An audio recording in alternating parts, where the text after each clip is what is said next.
Bonjour et bienvenue à Salon de Provence au quartier de la Monac, près du pôle de proximité de la Ruche.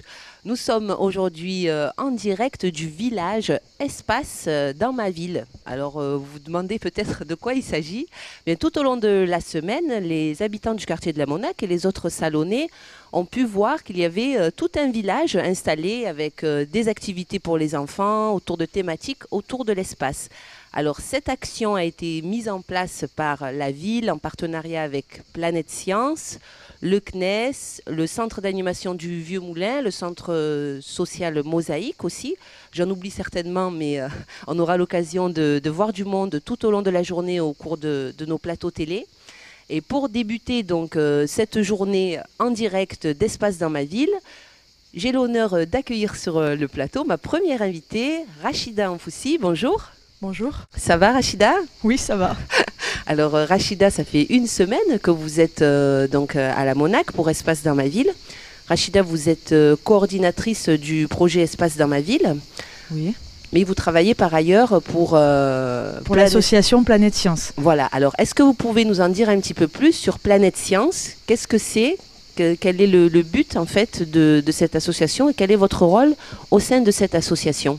Alors Planète Science, c'est une association d'éducation populaire. C'est une association d'éducation populaire qui a été créée en 1962 suite à la création du CNES pour fédérer les différents clubs scientifiques et notamment les clubs spatiaux qui faisaient des fusées chez eux. Alors juste pour ceux qui nous regardent et qui ne savent pas ce qu'est le CNES, on a un petit bandeau là.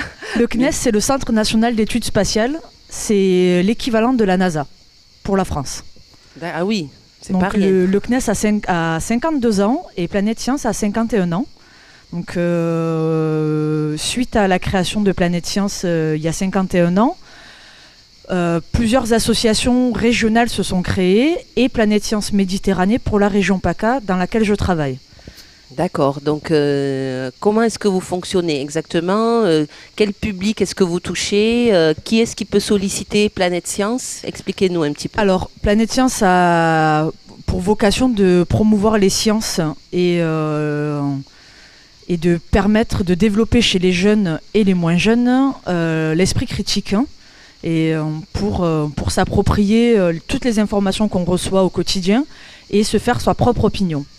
Donc pour cela, on utilise différentes thématiques, l'espace, beaucoup, l'environnement, les énergies renouvelables, la robotique, l'astronomie et les sciences au sens large.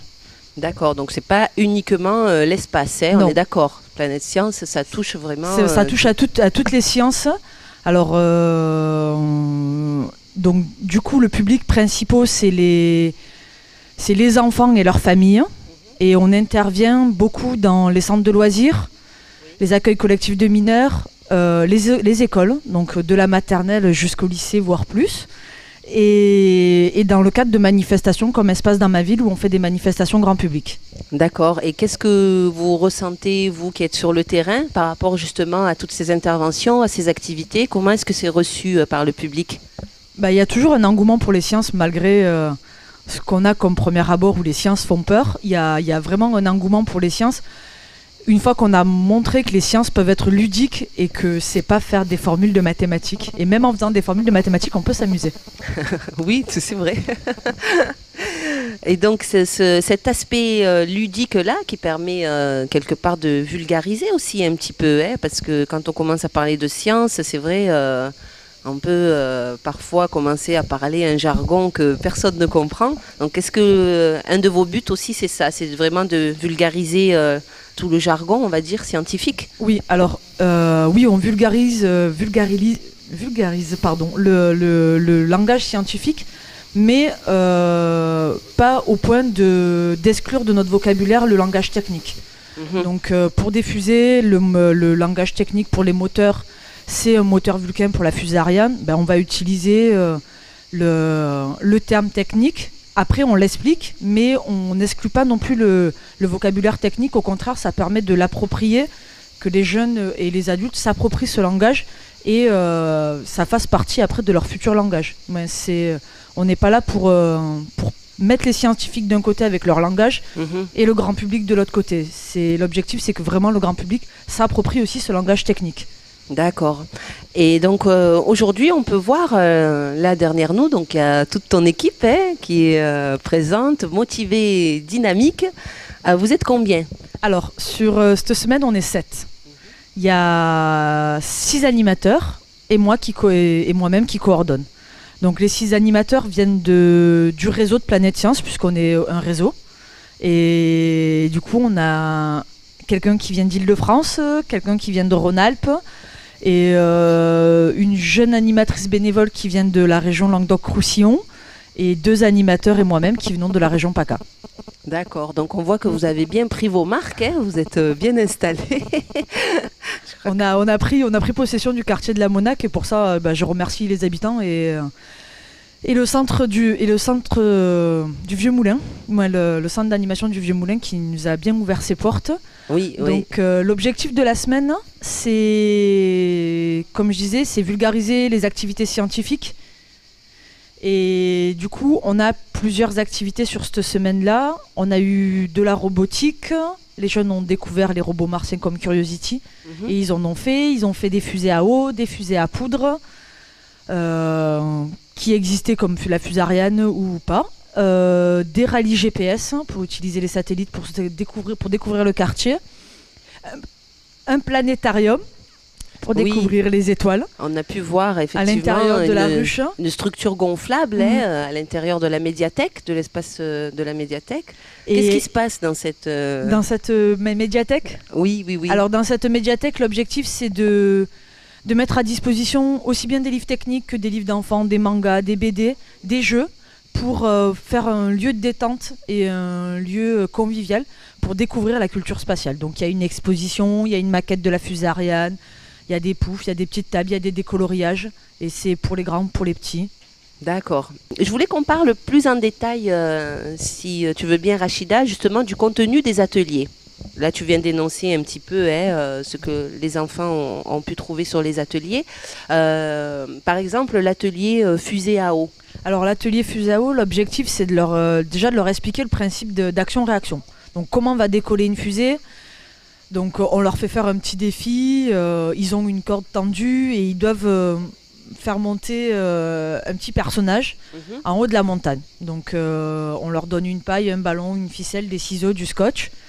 Et ils doivent un petit peu réfléchir pour trouver le système. Et donc une fois qu'on a gonflé le ballon, on le colle sur le petit personnage. Et quand le ballon se dégonfle, l'air part dans un sens et le ballon monte. Donc ils ont découvert le principe d'action-réaction. Et suite à ça, ils vont fabriquer leur fusée. Ils choisissent, ils dessinent leur fusée, ils l'imaginent comme ils veulent. Et après, ils fabriquent, ils découpent, ils collent, ils associent. Et suite à ça, on va sur le Citystad à côté et on lance la fusée, et on décolle et elle monte à 10, 20, 30 mètres, voire plus, en fonction des fusées qui ont été réalisées. On a pu voir hier, justement, on a accompagné les enfants on a pris d'ailleurs quelques images. Et c'est assez impressionnant d'ailleurs, la hauteur à laquelle peuvent monter ces fusées. Rien qu'avec de l'eau et de l'air, en fait, on ne se rend pas compte. Mais le record mondial, c'est 635 mètres. 635 mètres ouais. Alors après, ce n'est pas les mêmes styles de fusées à eau quand même. La pression est beaucoup plus importante. Nous, on ne fait pas puisqu'il y a quand même des consignes de sécurité. Donc oui, tout à fait. On fait ça avec des enfants. Oui. Mais oui, le record, oui. Il y a une Coupe de France de fusées à eau si ça intéresse les gens. Ah, d'accord. On peut se renseigner où ? Sur Internet. D'accord. Avis à tous les bidouilleurs. Ensuite, il y a, dans le même principe que la fusée à eau, il y a la fusée à poudre. C'est l'atelier de micro-fusée, où là, il y a un peu plus d'outillage. Excuse-moi, je te coupe. Est-ce qu'on peut juste dire, par exemple, l'atelier fusée à eau, c'était animé par qui ? Par Laetitia. Laetitia, ok. Donc, qui fait partie de l'équipe de Planète Science, ok. Et l'atelier de micro-fusée qui a été animé par Mehdi, toute la semaine. Alors, Rachida, si tu peux juste te retourner un petit peu, voilà. Il a été créé animé par Mehdi. Oui. Et donc l'objectif, c'est à peu près le même principe, sauf que là, on utilise vraiment des outils. On fait une coiffe. Donc c'est cette partie-là de la fusée. C'est là où on y met les satellites, et c'est la dernière partie qu'il y a dans l'espace. Mhm. Et cette partie-là est utilisée et fabriquée avec du bois. Donc on a un tour à bois, les enfants utilisent des scies, des cutters, des perceuses, des pistolets à colle. Donc, Oui, on a vu qu'il y avait quand même pas mal il y a d'outils. quand même un ouais. outillage et ça permet aussi d'enlever pour les enfants cette appréhension qu'ils ont sur les outils. Non, je touche pas, ça fait mal. Donc une Oui. fois, on leur apprend à se servir des outils. Et donc du coup, ça fait partie aussi de l'apprentissage des activités scientifiques. D'accord, oui, de pouvoir manipuler De justement pouvoir des manipuler outils. des outils comme il faut et dans des bonnes conditions. Donc développer sa dextérité, développer son sens critique, c'est un programme assez intéressant hein, que vous avez. Merci. Ensuite, il y a l'atelier de robots martiens. Donc Oui. l'atelier de robots martiens, l'objectif c'est déjà d'expliquer ce que c'est qu'un robot. Donc à quoi ça sert. Le robot, c'est quelque chose qui remplace l'action de l'homme, qui soulage l'homme. Et il faut que ça soit autonome. Donc une cafetière, c'est pas un robot, une cafetière programmable, c'est un robot. Puisque ça prend des décisions tout seul. Ouais. Entre guillemets, tout seul. C'est programmé pour oui. être autonome. Donc on leur parle de ça et suite à ça, on leur fait faire on leur explique les différentes forces qu'il peut y avoir. Donc la différence entre le couple et la force dans une voiture, la différence entre une Ferrari et un tracteur. Donc le tracteur va tirer beaucoup de poids mais il va aller très doucement, la Ferrari va aller très vite. Mais si on lui met une remorque, ça avance pas. Et suite à ça, on leur parle du robot martien, de Curiosity, des différents rovers qui ont été lancés sur Mars. Et qu'est-ce qui serait le plus judicieux? Est-ce qu'on fait une Ferrari? Est-ce qu'on fait un robot qui va doucement mais qui va sûrement? Et suite à ça, donc ils ont un petit montage électrique à monter avec des moteurs, des engrenages pour décupler la force. Et après, il y a la partie carrosserie. Et après, c'est eux qui font leur robot avec leur imaginaire. D'accord. Vraiment. Donc quand ils arrivent en fait au début de l'atelier, ils construisent vraiment le robot et à la fin ils repartent avec un robot ils repartent complet. Autonome qui roule. Et il y a des enfants qui sont allés plus loin puisqu'ils sont venus plusieurs fois Ouais. avec des télécommandes, avec différentes fonctions. Voilà, c'est en fonction de l'implication des enfants, de leur dextérité, on va plus ou moins loin. D'accord, tu veux dire qu'il y a des enfants qui ont participé à des ateliers Qui sont venus, il y a le groupe de Mosaïque, par exemple, du Ouais. centre social de Mosaïque, qui est venu faire, 9 enfants sont venus faire 6 heures de robotique dans la semaine. D'accord. Donc ils sont venus lundi, ils sont revenus jeudi pour faire de la robotique, donc ils ont commencé, puis ils ont fini hier. Donc voilà, donc, pour aller plus loin dans leur robot. D'accord. Bien, bien, bien. Et donc aujourd'hui, est-ce que tu peux nous parler du programme d'aujourd'hui? Alors aujourd'hui, ce matin jusqu'à midi, les ateliers sont encore ouverts. Construit ton satellite, planétarium, microfusée, robot martien et fusée à eau. Et cet après-midi, à partir de 14h, il y a eu une petite allocution de monsieur le maire, des représentants du CNES, du général de l'armée de la base aérienne de Salon-de-Provence. Qu'on aura l'occasion d'avoir sur les plateaux ultérieurement, hein, tout au long de la journée. Et du coup, ils seront là pour faire une allocution, pour remercier, pour clôturer la semaine. Et suite à ça, il y a un concours de robots martiens et une démonstration de lancement de fusée à eau qui se clôturera par un goûter offert par la ville. Et pour finir ce soir, un grand bal et une grande fête dans le quartier de la Ruche, dans le quartier de la Monac. Et oui, une grande fête pour terminer, hein, cette semaine d'espace dans ma ville, où tout le monde a vraiment participé activement, on va dire. Hein, et ça a été coproduit par les différentes structures de la ville. Oui, donc c'est pas que Planète Science et le CNES, c'est la Ruche, la GESC, Mosaïque, tous. Mm. Oui, on en parlera tout à l'heure, justement, on accueillera Leslie Lelièvre, directrice du centre d'animation du Vieux Moulin, et les autres partenaires, justement, pour parler un petit peu de ce partenariat et de cette action qui a été coordonnée avec tout le monde. Alors, on va aller dans le vif du sujet, là. On va faire des expériences avec Rachida sur le plateau. Donc, qu'est-ce que tu nous as ramené, Rachida, là? Alors, je vous ai ramené une base de lancement de fusée à air. Oui. Donc là, vous avez la fusée, une fusée. C'est pour les fusées, pour les tout petits, pour vous montrer comment on fabrique une fusée. Oui. Et je vous montrerai aussi comment on fabrique un satellite. Alors du coup, je vais commencer par le satellite, si vous voulez bien. Oui, oui, oui. Alors bien vu sûr. que c'est une salle blanche, les satellites sont fabriqués dans une salle totalement aseptisée. Donc du coup, les enfants sont équipés de Charlotte et de Blues. Donc si vous voulez, je vais m'équiper. Ok. Alors, tu nous expliqueras pourquoi les satellites sont fabriqués dans des salles aseptisées? Alors, les satellites sont fabriqués dans des salles aseptisées pour éviter toute contamination des produits, des éléments électroniques. La moindre poussière peut casser un satellite et une fois qu'il est dans l'espace, il peut ne pas fonctionner juste à cause d'une petite poussière. D'accord. Voilà. Et aussi des petits chaussons. Alors, les chaussons, normalement, oui. Bon, on dit que tu as les chaussons. On dit qu'elle a les chaussons. Alors, normalement, j'ai des chaussons. Les vraies salles blanches, les gens sont équipés de masques et de gants. D'accord, donc, oui, voilà, c'est le kit complet. C'est vraiment le kit complet. On est vraiment dans une salle un masque propre. Aussi, c'est ça? Un masque, oui, ouais, vraiment comme un chirurgien. Ouais, là, je vais éviter parce qu'il commence à faire chaud déjà. Alors, du coup, le satellite, en fait, on leur explique les différents types de satellites. Donc, il y a des satellites de communication, d'observation, aussi bien pour la Terre que pour les étoiles. Oui. Et du coup, à partir de là, on leur montre les différents éléments qu'ils ont. Donc, je vais juste poser mon micro. Je vais te le tenir, le micro, Rachida, comme ça tu vas pouvoir continuer à faire des commentaires. Alors, du coup, le satellite, il a différentes parties. Donc déjà, il y a le corps du satellite. Ok. C'est cette partie-là, qui est protégée par des enveloppes. Souvent, on les voit, ça ressemble à de la couverture de survie, c'est doré. Oui, tout à fait. Ça oui. permet de les protéger des changements de température qu'il peut y avoir dans l'espace. C'est de l'isolation. Oui. Voilà. Donc du coup, les enfants entourent le satellite. Voilà, hop. Comme un joli petit papier cadeau. Ouais. Alors le corps du satellite, est-ce que c'est là où se trouvent tous les éléments, les composants électroniques? C'est là où il y a tous les éléments électroniques. D'accord. Du coup, les éléments électroniques sont tu veux que je te tienne le corps de quelque chose? Sont simulés par ça.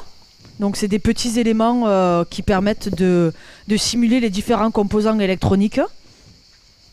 On les fait coller sur le corps du satellite. Oui. Donc je vais le faire, ça sera plus rapide. Hop.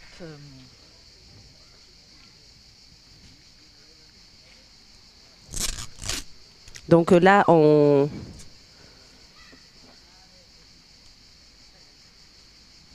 Donc voilà, hop. Voilà, ces éléments qui correspondent donc... aux différents éléments, les ordinateurs, on appelle ça. D'accord. Donc suite à ça, notre satellite, il a quand même une fonction, c'est de communiquer, de transmettre les différentes infos qu'il a. Donc pour ça, on a une parabole qui sert d'émetteur-récepteur. D'accord. Donc l'antenne qui permet au satellite donc de communiquer avec la base, avec Toulouse principalement. Donc pour ceux qui ne savent pas, le CNES est basé sur 3 pôles. Toulouse, où ils sont le plus nombreux, Kourou, où on lance les fusées Ariane, et donc les satellites, et Paris, où il y a le pôle administratif du CNES. Donc on prend ça, hop, on y met notre petit émetteur, ça c'est notre récepteur. Hop, on y colle. Alors les enfants le collent où ils veulent, donc du coup, voilà, hop. Donc là on a le corps du satellite qui est bien isolé avec tous les composants et l'antenne. Voilà. Mais pour ça, il faut quand même un peu d'énergie pour pouvoir alimenter la charge utile, que ça soit comme Hubble, le télescope ou Jason, les différents éléments. Donc pour ça, on y met des superbes panneaux solaires. D'accord, oui, qu'on peut effectivement voir aussi quand on voit des images de satellites, des panneaux solaires qui doivent être extrêmement puissants, non, oui, j'imagine? Oui, et qui sont extrêmement puissants et du coup très efficaces. Ouais. Est-ce que ce sont des technologies, on va dire, qui sont utilisées uniquement par les personnes, par l'aérospatiale, ou est-ce que ce genre de panneaux solaires, on peut les trouver Les panneaux solaires sont utilisés sur Terre pour produire de l'électricité. D'accord, c'est les mêmes qu'on utilise. C'est les mêmes. D'accord. Et à Planète Science, on utilise aussi, dans le cadre d'un projet, les jeunes de lycéens fabriquent des voitures radiocommandées solaires, donc en utilisant la même technologie. Donc c'est vraiment une technologie accessible aujourd'hui. Ah oui, c'est une technologie accessible. Alors les panneaux solaires n'ont pas été faits que pour l'espace, mais ils ont permis de promouvoir vraiment les panneaux solaires pour l'utilisation sur Terre. D'accord. Intéressant justement de voir aussi que... On dit l'aérospatiale ou l'aéronautique? L'aérospatiale, voilà. L'aéronautique, c'est les avions. Utilise donc des... Oui. Alors, les deux sont des sources d'énergie liés, renouvelable. l'aérospatiale et l'aéronautique, en règle générale, sont un peu sur les mêmes sites. Voilà, donc ce joli satellite qui commence à prendre forme. Alors là, vous avez le petit satellite, donc avec les computers, les panneaux solaires, l'émetteur-récepteur. Et comme tout satellite qui est en orbite, il nécessite quand même un minimum de carburant pour pouvoir se repositionner sur son orbite, puisque à chaque fois qu'il tourne autour de la Terre, le satellite descend. Et donc du coup, il faut quand même un minimum de carburant pour le remettre sur son orbite, ou une fois qu'il a fini son action, l'enlever de son orbite, soit pour qu'il redescende sur Terre et qu'il soit détruit dans l'atmosphère, soit qu'il soit envoyé sur l'orbite. Non, l'orbite poubelle, on appelle ça une orbite poubelle malheureusement, et c'est une orbite où il y a tous les anciens satellites qui ne servent plus et qui un peu obscurcit la Terre. D'accord, oui. À très très loin. Oui, j'avais entendu parler de ça, effectivement, de tous ces vieux satellites qui ne fonctionnent plus, qui restent quand même en orbite. Qui restent en orbite loin de la Terre. Donc du coup, il n'y a pas de possibilité de chute et de catastrophe sur Terre, puisque les satellites sont en grande partie détruits dans l'atmosphère quand ils redescendent sur Terre. Quand ils redescendent, ok. Voilà. Et donc la dernière partie, c'est le petit moteur. Ok. Voilà, alors vraiment avec... tout le monde a ça dans sa cuisine, voilà, de l'alu. Voilà, et donc après, en fonction de la mission que les enfants veulent donner au satellite, ils peuvent leur rajouter un télescope. Ils peuvent le tuner. Le tuner ou ressembler au vrai satellite qui existe sur Terre. Oui. Donc à Météosat qui permet de...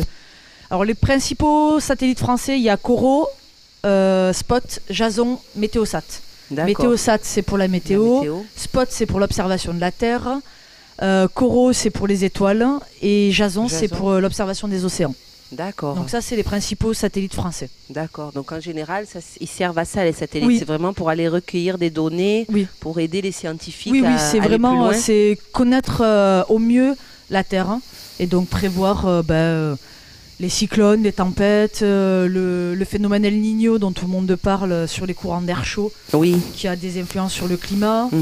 Les changements climatiques les satellites permettent aussi de mieux les comprendre.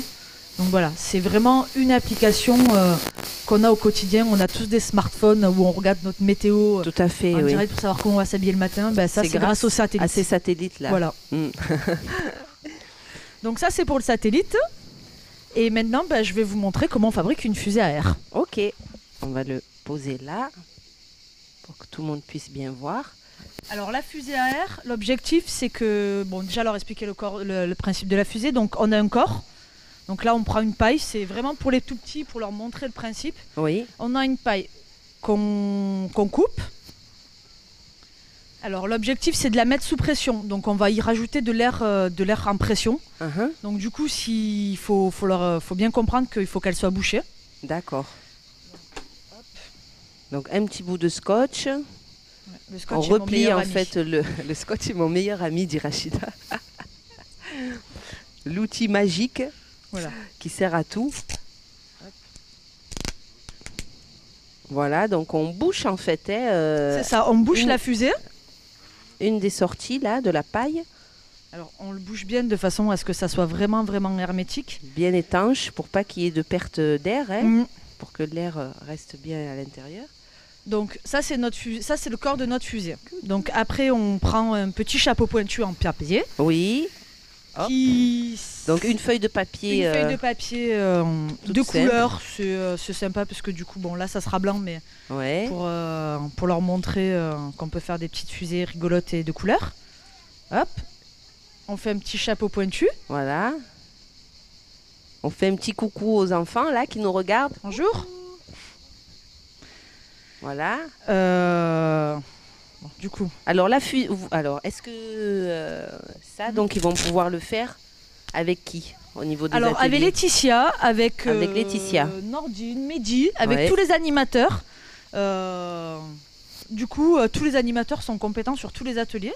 Donc, D'accord. il ne faut pas du tout hésiter à les solliciter. On est vite reconnaissable. On a une combinaison orange et un joli t-shirt bleu ciel. Prêt à décoller, prêt à embarquer dans la fusée. Direction l'espace.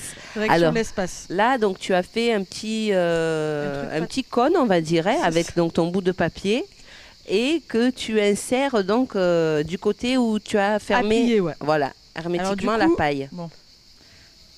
Voilà, donc Ok. là on a notre petit chapeau pointu, donc ça aussi, ça symbolise la coiffe, La coiffe de la fusée, la coiffe de la fusée. qui correspond à ça, cette partie. à ça là, d'accord. Donc c'est la partie où on met le satellite. Ouais, Et suite à ça, pour que notre fusée fasse un vol plus ou moins équilibré, c'est comme pour les avions, on y met des petits ailerons, des toutes petites ailes en triangle, de façon à ce que notre fusée soit bien équilibrée et qu'en l'air, elle fasse pas des vrilles ou des loopings. d'accord, Voilà, pour qu'elle la fasse stabiliser. Une belle parabole, voilà, c'est ça. Ok, donc des ailerons pour stabiliser la trajectoire de la fusée. Alors pareil, toujours le petit bout de papier. Alors c'est bien de voir qu'avec vraiment peu de matériel, ou du matériel en tout cas, qui ne coûte pas excessivement cher, on peut faire des choses très intéressantes. Alors je remets la fusée là dans son axe. Alors, ouais, du coup, c'est vraiment l'objectif, quoi. C'est, on utilise des outils techniques, du matériel technique, puisque pour les fusées à poudre, par exemple, il y a quand même une partie. On utilise des propulseurs, on utilise du matériel du CNES, donc c'est vraiment du technique.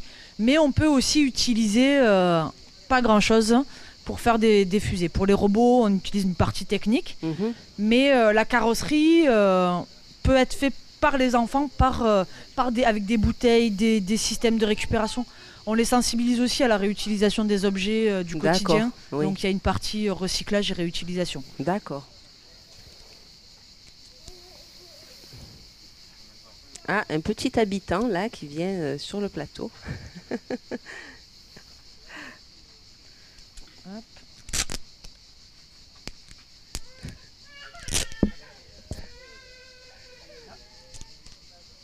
Ah, il en faut du scotch. Hein.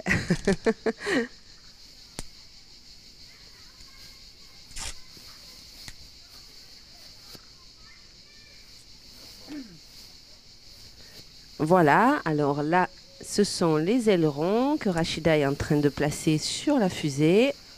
Voilà, hop. Alors, je ne sais pas si en régie, je ne sais pas lequel de nos caméramans zoome sur la fusée. Lequel d'entre vous? Non.